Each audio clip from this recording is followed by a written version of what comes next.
Allez, bonjour tout le monde. Donc, comme vous voyez, je ne porte pas de costume en aluminium. Je ne suis pas à bord d'un vaisseau spatial. Et j'ai pas d'ordinateur devant moi, enfin, des écrans géants. Et pourtant, je vais parler d'astronomie. Ah, c'est vrai que si j'avais tous les costumes et tous les décors un peu à la temps X, peut-être que je ferais 50 fois plus de vues, hein.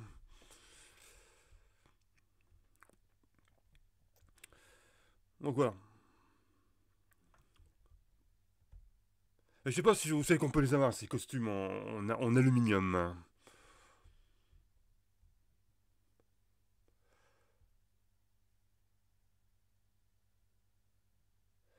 Euh, donc, donc, on va attaquer la troisième partie de l'astronomie. Et on était rendu aux disciplines par type d'observation. Souvenez-vous, on avait vu dans un premier temps l'histoire. Ensuite, on avait vu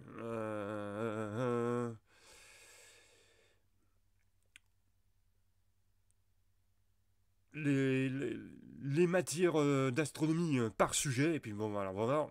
Donc maintenant, aujourd'hui, on va voir la discipline par type d'observation. Donc c'est l'annonce du plan. Normalement, on fait l'annonce du plan au début. Bon, je l'ai fait là, hein. Alors, on va parler d'astronomie d'observation.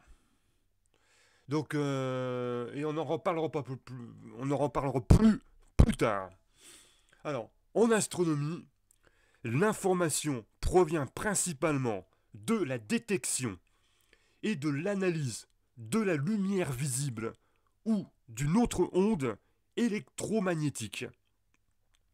L'astronomie d'observation peut être divisée selon les régions observées du spectre électromagnétique. Certaines parties du spectre peuvent être observées depuis la surface de la Terre, alors que d'autres sont seulement observables à de hautes altitudes, voire même dans l'espace.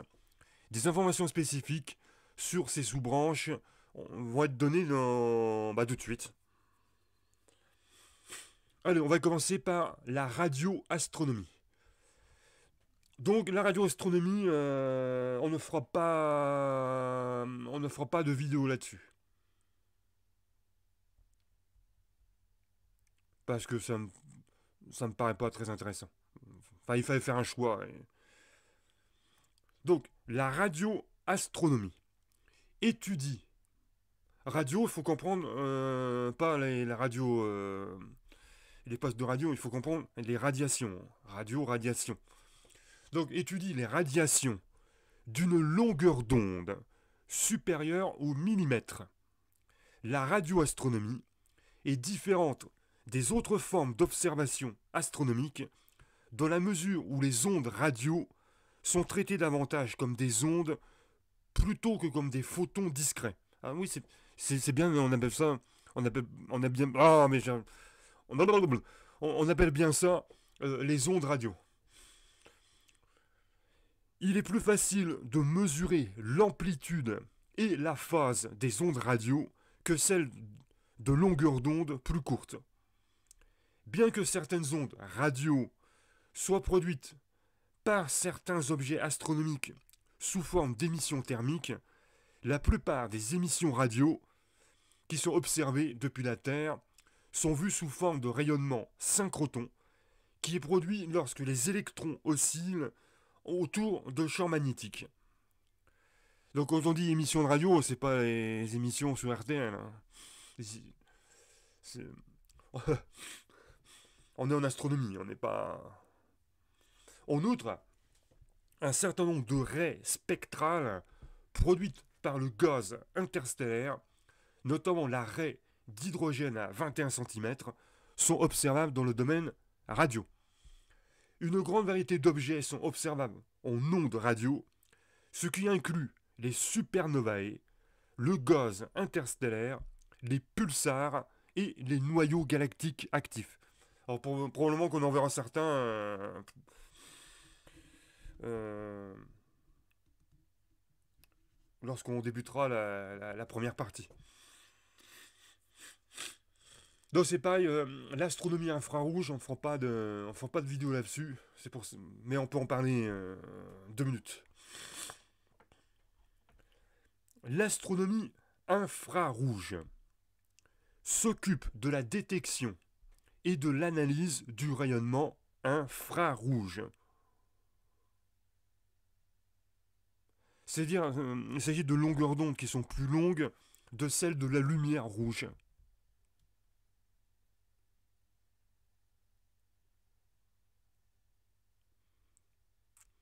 Excepté pour les longueurs d'onde situées, situées près de la lumière visible, le rayonnement infrarouge est fortement absorbé par l'atmosphère.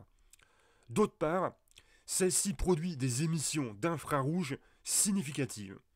Par conséquent, les observatoires infrarouges doivent être situés sur des lieux très élevés et secs ou alors carrément dans l'espace.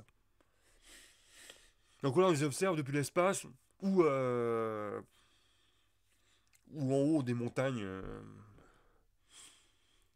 L'astronomie infrarouge est particulièrement utile pour l'observation des régions galactiques entourées de poussière et pour les études des gaz moléculaires. Sollicitée dans le cadre de l'observation d'objets froids, moins de quelques centaines de kelvins, elle est également utile à l'observation des atmosphères planétaires. Alors, en fait, les kelvins, c'est l'unité de base de, de température thermodynamique. Donc, on appelle ça des SI. SI. Alors ça, on se convertit en degrés Celsius, mais... Alors, parmi les observatoires infrarouges, on peut citer les télescopes spatiaux Spitzer, alors si c'est de l'allemand, ça doit être Spitzer, et Herschel. Voilà. Donc, un autre domaine, l'astronomie optique. Donc c'est pareil, on ne fera pas de vidéo là-dessus, juste en parler vite fait ici. Alors, d'un point de vue historique, l'astronomie optique, également appelée astronomie de la lumière visible, est la plus ancienne forme d'astronomie. À l'origine, les images optiques étaient dessinées à la main. À la fin du 19e siècle et durant une bonne partie du 20e siècle, les images furent faites en utilisant un équipement photographique. Les images modernes sont produites grâce à des détecteurs digitaux, particulièrement les caméras CCD. Bien que la lumière visible s'étende elle-même approximativement de 4000 à 7000 A, alors, je ne sais pas ce que c'est que ça, des A, c'est-à-dire de 400 à 700 nanomètres, le même équipement peut être utilisé pour observer les ultraviolets proches ainsi que le proche infrarouge. En réalité, l'atmosphère n'est pas tout à fait transparente à la lumière visible.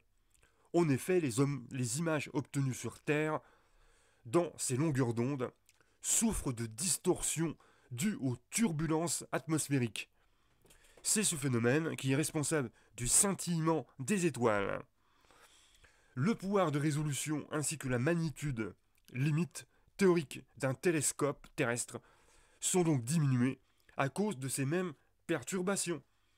Pour remédier à ce problème, il est donc nécessaire de quitter l'atmosphère terrestre. Une autre solution, l'optique adaptative, permet également de réduire la perte de qualité de l'image. Alors, ensuite, il y a ce qu'on appelle l'astronomie en ultraviolet. Donc, pareil, on va en parler vite fait ici. Alors, l'astronomie en ultraviolet fait référence aux observations aux longueurs d'onde correspondant à l'ultraviolet, c'est-à-dire entre 100 et 3200 A, c'est-à-dire entre 10 et 320 nanomètres. La lumière de ces longueurs est absorbée par l'atmosphère de la Terre. Les observations de ces longueurs d'onde se font donc depuis la haute atmosphère ou depuis l'espace. L'astronomie à ultraviolet est plus indiquée pour l'observation du rayonnement thermique et des raies spectrales des étoiles bleues chaudes, ce qu'on appelle les étoiles OB, qui sont très lumineuses dans ce domaine. Cela comprend les étoiles bleues des autres galaxies, qui ont été les cibles de plusieurs études sur leur sujet. D'autres objets sont aussi couramment observés en UV, ultraviolet c'est des UV, comme les nébuleuses planétaires, les rémanents de supernovae ou les noyaux galactiques actifs. Cependant, la lumière ultraviolette est facilement absorbée par la poussière interstellaire. Les mesures ont donc besoin d'être corrigées de l'extinction. Voilà. Ensuite, on a l'astronomie en rayon X. Donc pareil, on va voir ça vite fait. L'astronomie en rayon X consiste en l'étude des objets astronomiques à des longueurs d'onde correspondant au rayon X, autrement dit, allant d'environ 0,1 à 100 A ou 0,01 à 10 nanomètres.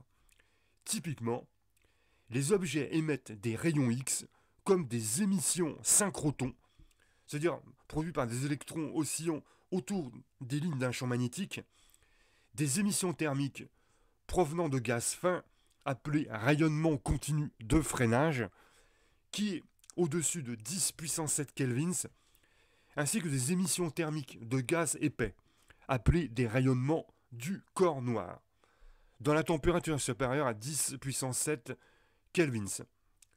Puisque les rayons X sont absorbés par l'atmosphère de la Terre, toute observation en rayons X doit être effectuée par des ballons de haute altitude, par des fusées ou par un engin spatial. Parmi les sources de rayons X notables, nous pouvons citer les binaires X, les pulsars, les rémanents de supernovae, les galaxies elliptiques ou actives et les amas de galaxies. Ensuite, on a l'astronomie des rayons gamma. Pareil,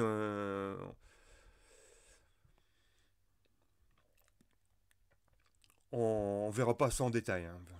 Donc vite fait. Alors, l'astronomie des rayons gamma concerne les plus petites longueurs d'onde du spectre électromagnétique. Les rayons gamma peuvent être directement observés par des satellites tels que le Compton Gamma Ray Observatory. Les rémanents de supernovae, les pulsars et le centre galactique sont des exemples de sources de rayonnement gamma dans la Voie lactée, tandis que les blazars, c'est-à-dire une sous-catégorie de galaxies actives, constituent la principale classe de sources de rayonnement extragalactique. Finalement, les sursauts gamma forment également une importante population de sources transitoires qu'il est possible d'observer dans ce régime d'énergie lumineuse. Ensuite, on a l'astronomie gravitationnelle. Donc pareil, ça ne sera pas partie du programme, mais on en parle quand même de manière comme ça, succincte. L'astronomie gravitationnelle, ou astronomie des ondes gravitationnelles, est la branche de l'astronomie qui observe les objets célestes grâce aux ondes gravitationnelles, soit de fait perturbation de l'espace-temps se propageant dans l'espace et pouvant être détectés à l'aide d'interféromètres de grande envergure. Un total de 6 sources d'ondes gravitationnelles ont à ce jour été détectées, toutes issues de la fusion d'objets célestes compacts. Donc ça peut être la fusion de deux trous noirs, GW 150-914, et la fusion de deux étoiles à neutrons. Et enfin, on a l'astronomie des neutrinos. Donc pareil, on va voir ça vite fait. Hein. Alors l'astronomie des neutrinos est une branche de l'astronomie cherchant à étudier les objets célestes capables de produire des neutrinos de très haute énergie, de l'ordre de quelques centaines de TeV à plusieurs PeV. Bon, ça. En fait, les neutrinos, c'est des particules élémentaires, hein. Voilà. Et enfin, les mesures que j'ai dit, TeV et PeV, ça veut dire électronvolts. Et les PeV, je sais pas du tout ce que c'est. C'est EV, c'est électronvolt, hein. Mais TeV. Il y a T électronvolt et P électronvolt. Mais bon, j'ai pas fait de. Je maîtrise pas ces mesures, hein.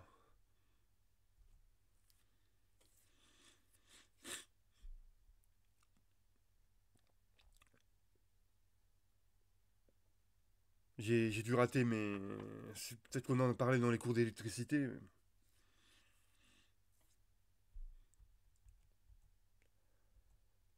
Alors maintenant, nous allons voir ce qu'on appelle les sciences interdisciplinaires. C'est-à-dire les sciences où il y a plusieurs disciplines qui se mélangent ou qui peuvent regrouper plusieurs disciplines. Alors, vous voyez que je suis en train de boire. Euh, je vais mettre mes. Voilà, ici. Je me suis foutu plein partout. Alors, l'astronomie et l'astrophysique ont développé d'importants liens avec d'autres champs d'études scientifiques. Alors, à savoir, donc nous allons voir les autres branches. Ah, petite précision, on verra l'astrophysique, que je regarde bien. Ouais. Il y aura une vidéo sur l'astrophysique. Je cherche mon stylo, que je note. Ça sera la vidéo numéro 4, la YouTubepedia numéro 4, euh, partie A. Voilà. De la partie 0, quoi. Introduction 0. Donc, pour commencer, on a l'astrobiologie. Donc, étudier l'apparition et l'évolution des systèmes biologiques présents dans l'univers. Donc, l'astrobiologie, on ne fera pas de vidéo là-dessus. Ensuite, on a l'archéoastronomie, qui étudie les astronomies anciennes et traditionnelles dans leur contexte culturel, en utilisant des preuves archéologiques et anthropologiques. C'est pareil, on fera pas de vidéo là-dessus. Ensuite, on a l'astrochimie. Alors c'est vrai que j'avais le choix entre l'astrochimie et l'astrobiologie, et j'ai décidé de choisir l'astrochimie, et c'est ce qu'on verra en quatrième partie. Voilà. En même temps que l'astrophysique. Donc, l'astrochimie étudie les substances chimiques trouvées dans l'espace, généralement dans les nuages moléculaires, ainsi que leur formation, leur interaction et leur destruction. Cette discipline fait le lien entre astronomie et la chimie. Et enfin, la cosmochimie, qu'on ne verra pas, hein, étudie les substances chimiques trouvées dans le système solaire, y compris l'origine des éléments, ainsi que les variations dans les rapports isotopiques.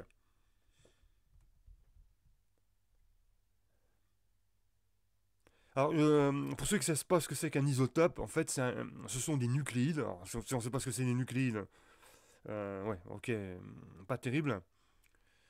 Donc, ce sont des nucléides partageant le même nombre de protons, mais ayant un nombre de neutrons différent. Autrement dit, si on considère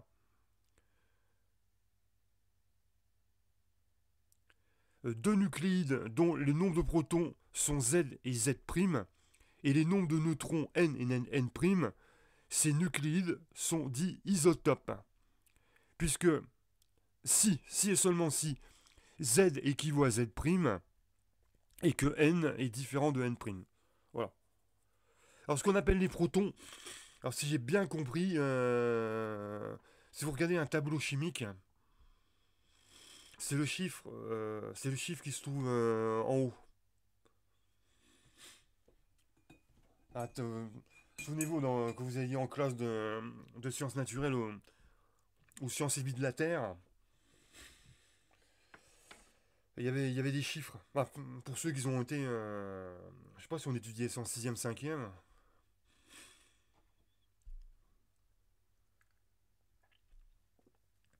Donc c'est ça. Et je pense que les neutrons, c'est le chiffre qui se trouve, qui se trouve en bas en fait.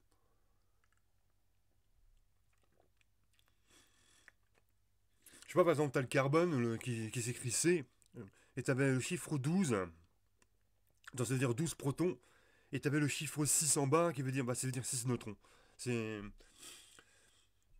Bon, je pense que c'est ça, mais j'en suis pas sûr. Et mes cours de physique et de chimie, ça remonte à plus de 20 ans, hein.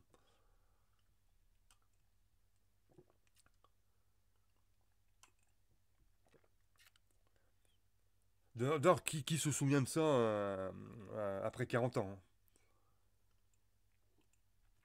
Qui s'en souvient?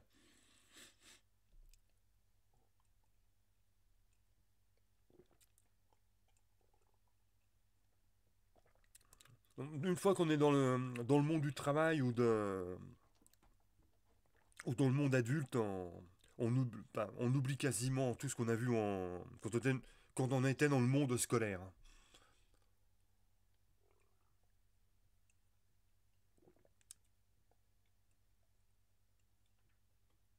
Ou alors faut s'en mettre dedans.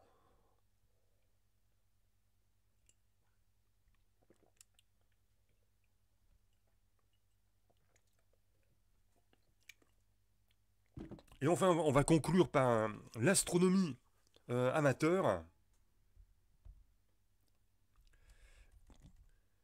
Et c'est pareil,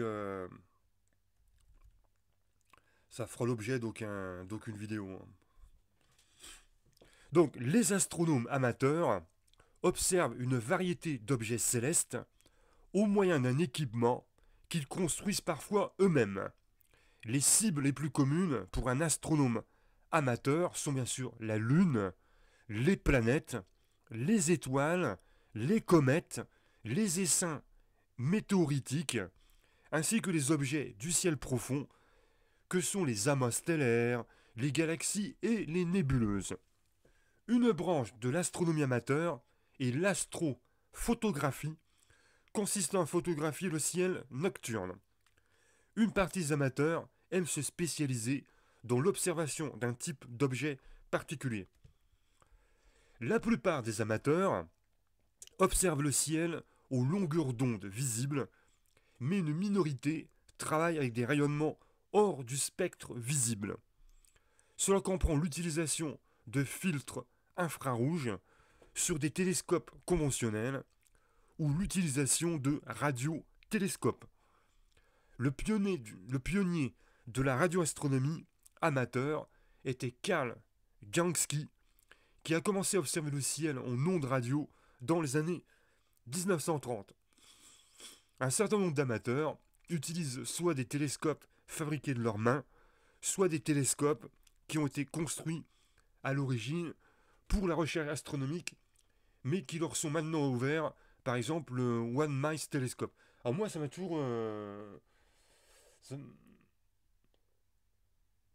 ça m'a toujours surpris de voir que des personnes, rien qu'en regardant le ciel, ils peuvent te dire, voilà, j'arrive à voir telle ou telle étoile, là c'est la grande ours, là c'est le machin du sanitaire, du sanitaire, du sagittaire. Alors sanitaire c'est autre chose. Ça c'est, je sais pas, ça m'a toujours épaté ça. Bon après, après c'est sûrement parce qu'on on leur a dit, hein. On leur a dit comment on faisait pour les reconnaître. Une certaine frange de l'astronomie amateur continue de faire progresser l'astronomie. En fait, il s'agit de l'une des seules sciences où les amateurs peuvent contribuer de manière significative. Ceux-ci peuvent effectuer les calculs d'occultation qui servent à préciser les orbites des planètes mineures. Ils peuvent aussi découvrir des comètes, effectuer des observations régulières d'étoiles doubles ou multiples. Les avancées en technologie numérique ont permis aux amateurs de faire des progrès impressionnants dans le domaine de l'astrophotographie. Et peut-être que des fois, ils peuvent photographier sans le faire exprès des martiens, des ovnis ou ce genre de choses. Ou simplement une navette américaine prise pour un ovni. Voilà. Bon, ben voilà, la vidéo, la vidéo d'astronomie est finie, ça s'est fait en 3 parties. On va attaquer dans quelques instants le Big Bang. Alors, je vous garantis pas que je vais m'en sortir aussi facilement parce que on va rentrer dans le dur là. Donc je ne sais même pas si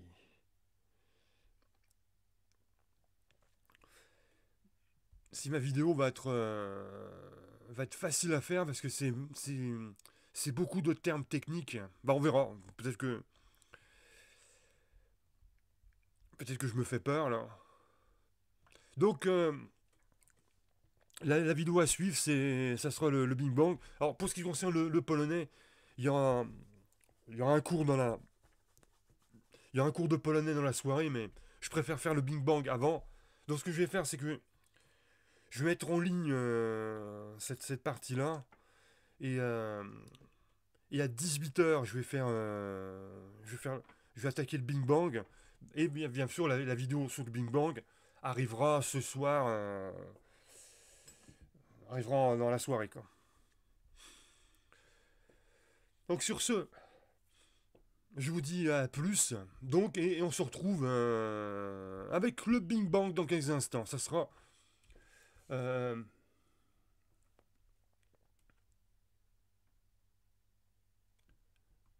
je ne sais pas comment je vais appeler ma. Parce que là, les vidéos s'appellent YouTubepedia pour l'instant. Parce qu'on est dans l'introduction. Alors c'est YouTubepedia 0-1. Puisque c'est 0 parce que c'est l'introduction. Et le tiret 1 parce que c'est la première. Le premier thème, qui est l'astronomie. Moi, je vais l'appeler YouTubepedia bis. Donc, il y aura le Big Bang, ça sera les séries. Parce qu'il y aura, pour cette série d'introduction, il y aura YouTubepedia tout court. Et donc, ça fera 1, 2, 3, 4, 5 jusqu'à 20. Et il y aura YouTubepedia bis. Mais pareil, ça fera de 1 jusqu'à 20. Voilà. Et après, il y aura. Vous verrez. Ouais. Après, ça se divisera en Historiopédia et bah, YouTubepedia, et puis avec la thématique qui va avec. En général, normalement, ça doit être que des thématiques historiques, mais au début, on fait un petit mélange parce que on aborde d'autres thèmes à l'astronomie, hein. Mais on verra ça plus tard. Là, pour l'instant, ce sera du YouTubepedia tout court et YouTubepedia bis. Donc, dans la série YouTubepedia bis, on verra la première vidéo qui portera sur le Big Bang. Et je ne sais pas s'il y aura une, deux ou trois vidéos, ça dépendra de la longueur du truc, hein. Ça peut être très court, je pense que ça va être très long quand même, mais ça peut être très court aussi, hein. Voilà. Allez, trêve de bavardage, je vous laisse, parce qu'il faut que je fasse une vidéo dans quelques instants. Ciao. Alors j'essaie de me trouver un costume en aluminium là. Je sais pas s'ils vendent ça à Carrefour, à Intermarché. Ou en aluminium jaune. C'est jaune ou. Ah, jaune fluo, c'est pas mal ça. Allez, ciao.